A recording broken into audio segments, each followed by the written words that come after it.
Ashama harka fuunee nagaan koo iddoo fi haala qixa jirtan hunda keessatti isiniif haa baay'atu isin biraa qaqqabu. Akkuma nagaa fayyaa keessanii nagaa godhaa galanniif ulfinni waaqayyoo haa ta'u isa nagaatti anaanis isininis eegee jiraadha jedhee lubbuu warra jiraatanii keessan oolchee galanni isaaf haa ta'u. Baay'eenii guyyaa har'aa kana dhawanii jiru nuti garuu guyyaa har'aa kana argannee jirra. Isa haala hundumaa nu dabarseef galannaa ta'u jecha akkam jirtan isin nagaa keessanii miti. Warri mana kanaaf maatii hin taane subscribe gochuun maatii naaf ta'a jedhee jaalalaan isin gaafadha. Warri immoo maatii naa taatan guddaa galatoomaa. Egaa baay'ee niin sosodaadha fuula kaameraatitti as ba'uun miidiyaatti as ba'uun koo haarawaadha waan ta'eef ishee dogongora kanatti himte guddaa galatoomii viidiyoo keessa sa'aatii yookiin daqiiqaa dheeressuu qabdaa biyyaansi daqiiqaa 10 gadi hin gallakkisini daqiiqaa 18 hanga san gallakkisi jettee ishee gorsa naa kennite guddaa galatoomii siin jedha. Namni waan beekuraati wal gorsa soo kana keetiin ofaa baay'ate siin jedha. Akkasumas immoo aga subscribe dabalatutti yeroo baay'ee yaada miidiyaan kun maal barbaada isa jedhu irratti xiyyeeffadhu jedhu naan jettee jirta. Guddaa galatoomii siin galateeffadha. Egaa akkan immoo dogongoroo tokko sirreeffadha abdiin qaba. Har'a kananas ba'eeni waa'ee jireenya irraa waan tokko dubbachuu fi keessumaa jireenya gaafa jennu gaa'ela keessatti ta'uu danda'a, hiriyyummaa keessatti ta'uu danda'a. Egaa dhibama naa godha daayirektiilee akkas kaameraa ilaalu baay'ee hin danda'uuni kanaaf dhiifama isiniin jedha. Jireenya keessatti fakkeenyaaf diigamiinsaa gaa'elaa akkasumas hiriyyummaa keessatti gahee guddaa taphachuu kan qabu akka mataa kootiitti shamarran jedheetiin furadha jechuudha. Maaliif shamarran utubaa manaati jedhu mitire.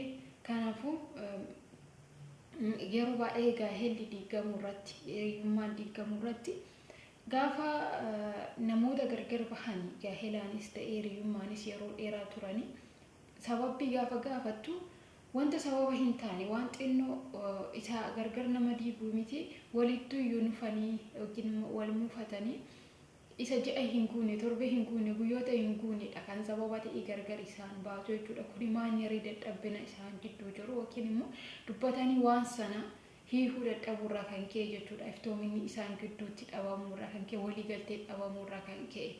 Egaa waaqayyoollee gaa'ela diiguu hin jibba baay'isee jechuudha.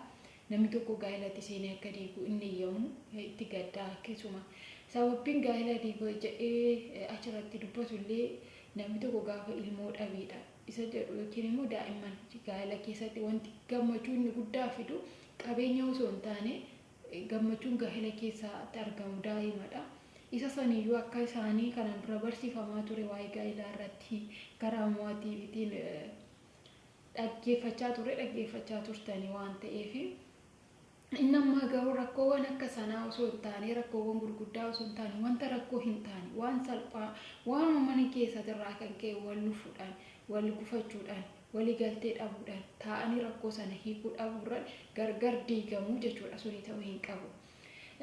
Yerooma jalqaba gaafa gara hiriyyummaatti dhufanii sirriitti irratti xiyyeeffachuu qabu jechuudha. Namni har'a hiriyaa kee ta'e boru darbee abbaa manaa kee akka ta'u beekuu qabdi. Darbee abbaa daa'ima kee darbee akaakayyuullee ta'a akkasumatti itti fufa jechuudha. Soo sadarkaa sanarra ga'uudhaaf har'a isaa namni soogidda wayii miti dhandhamanii ilaalan wayii fooliidhaan adda hin baasan. Yaa ta'u malee wantoota baay'eedhaan ilaaluu ni danda'u jechuudha. Namni har'a wajjin adeemaa jirtu namni ati har'a hiriyaa godhatte kuni darbee nama san ta'uu danda'a isa jedhu irratti xiyyeeffachuu qabu jechuudha. Kana jechuun ka shamarran qofatu gahee kana taphata osoo hin taane dhiironni illee yookiin abbaan manaallee mana isaatiif sirriitti jira miti rakkoowwan hedduu furuu danda'a. Wantoota hedduu irratti xiyyeeffachuu danda'a. Moor shamarran jedheeti malee jechuudha. Dhiironni gaafa aaraniyyuu bada akka nuyi kana hin dubbatan callisuu jaalatu. Yeroo fudhatanii wanta sana jaalatu irratti xiyyeeffachuu jaalatu nuti yeroo aarritti dhagaa soo ta'e darbachuudhaan baay'inni shamarran keenya jechuudha. Innaa kanaafuu yeroo hiikan baay'ee salphaa ta'uu danda'a. Ijaaruun nama dhiba malee diiguun nama dhibu jedhu miti maatiin keenya iyyuu yookiin immoo Oromoon jechuudha. Maaliif yeroo sanitti haalli ati keessa jirtu miira aarii keessa yoo galte waan salphaa sitti fakkaachuu danda'a. Gaafa keessaa ba'anii garuu baay'ee kan itti tsatsataman yookiin immoo baay'ee isaanii kan itti gaddan maafiin akkas godhe hamma jedhanitti kan ga'u jechuudha. Sana bira osoo hin gahin garuu taa'anii dubbatanii walii galteedhaan waan sana furuu qabu jechuudha. Hiikuu ni qabu. Isoo akka kanaadha. Akkasuma immoo yeroo baay'ee nuti warri shamarranii wanta ijaan arginu caalaa wanta argeenyutu akka laphee keenya hagu beektu baay'ee yerootiitu wanta arganiin miirri isaanii fudhatama malee jechuudha. Nuti yeroo jireenya keenya keessa teenye yookiin abbaa manaa hiriyaa gaafa qabanu isa harkaan qabasan osoo hin taane nama biraa raajeffatu abbaa manaa nama biraa hiriyaa nama biraa wii namni akkasii jira wii akkasiidha jedhanii jechuudha. Garuu warqeen harkaa qaban meetii mormaan guutu jedha Oromoon. Qabeenya harkaa qabdu sun qabeenya ta'e sitti mul'atu. Inni si harka jiru suni siif gatii ta'e sitti mul'anne malee kan kee sunillee kan namoota saniin adda miti isaa oliidha jechuudha. Kanaafuu gaafa jabeeffattee gaafa cimsitee qabdee kan kee sunillee akkasumatti raajeffatu namoonni biraa akka isaa namni akkasii jira jedhan taasisuutii ni dandeessa jechuudha. Shamarran jaalalaan qabdi taanaan mana ishee jaalatti taanaan jireenya ishee jaalatti taananii haalonni isheen daangessu wanta kam keessayyuu darbuutii dabarsuutii dandeessi jechuudha. Maaliif wanta hedduu keessa hin beekan amaloota dhiiraa amaloota hin taanerraallee deebisuu kan dandeessu shamarran jechuudha. Gaafa isheen mana jaalatti gaafa isheen aarsaa gooti haala kam keessa deebisuu danda'a.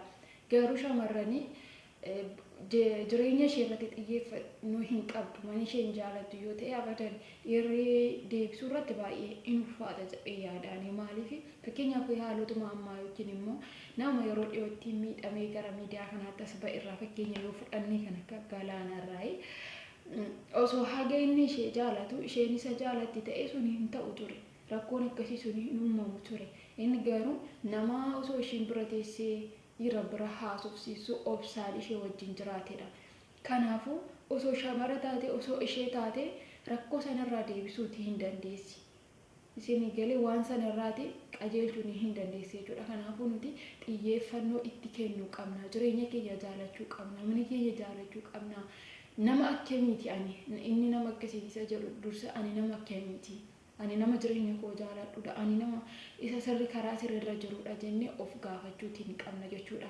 Malee jennee homaa dhiirota qofa irrattiin murteessuu hin dandeenyu. Isaata akkas godhe isaata akkana godhe jechuun amma yeroo fakkeenyaaf dhiironni gaafa shamarran irraa qarshii nyaatanuu amma isaan maraatanitti illee gahan suni gaarii miti qarshii nyaachuun.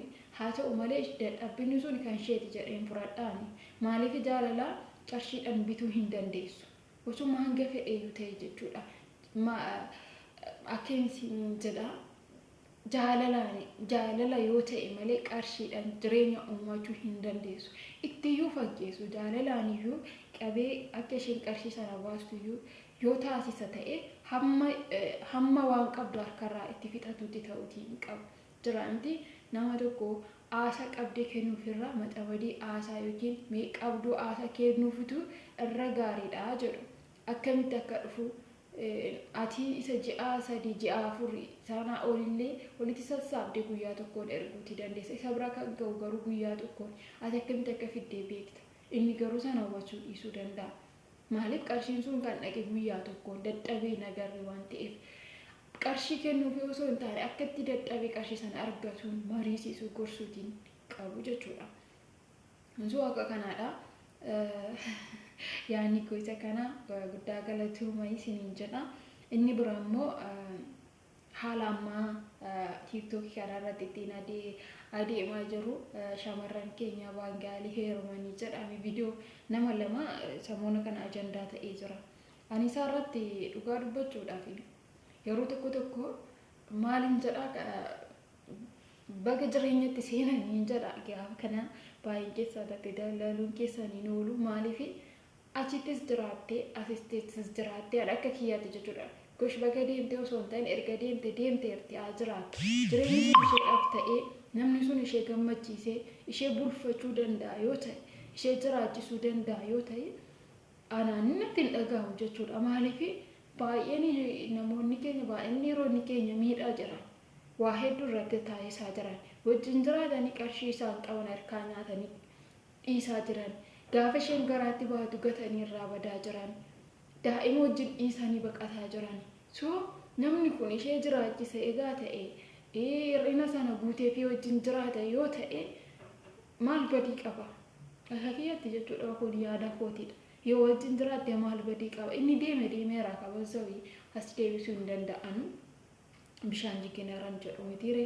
Kanaafuu akka shamarranii garan biraa hin deemne yookiin immoo dhiirota biraa wajjin gaa'ela hin godhanne jireenyatti hin seenne yoo barbaadan warroonni dhiiraa nama gaarii jeste dhiironni gaariin jiran dhiira hunda jechaan jiran dhiirri shamara caalaa mana isaa jaalatee shamara caalaa mana isaa irratti xiyyeeffatu danuutu jira jechuudha. Baay'eetu jira. Tokkoon garuu jira miti dhiira jettee akka dubbachuu yookiin immoo maqaa dhiirotaa kana arrabsiisan waan jiraniif jechuudha.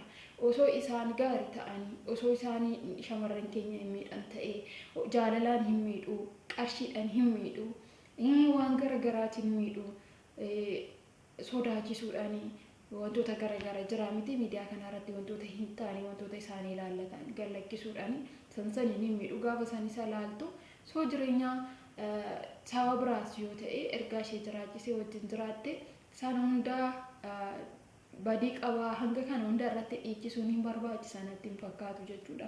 Nuti yeroo baay'ee qullaa walii dhoksuu caala qullaa walii walirraa saaquu jaalanna.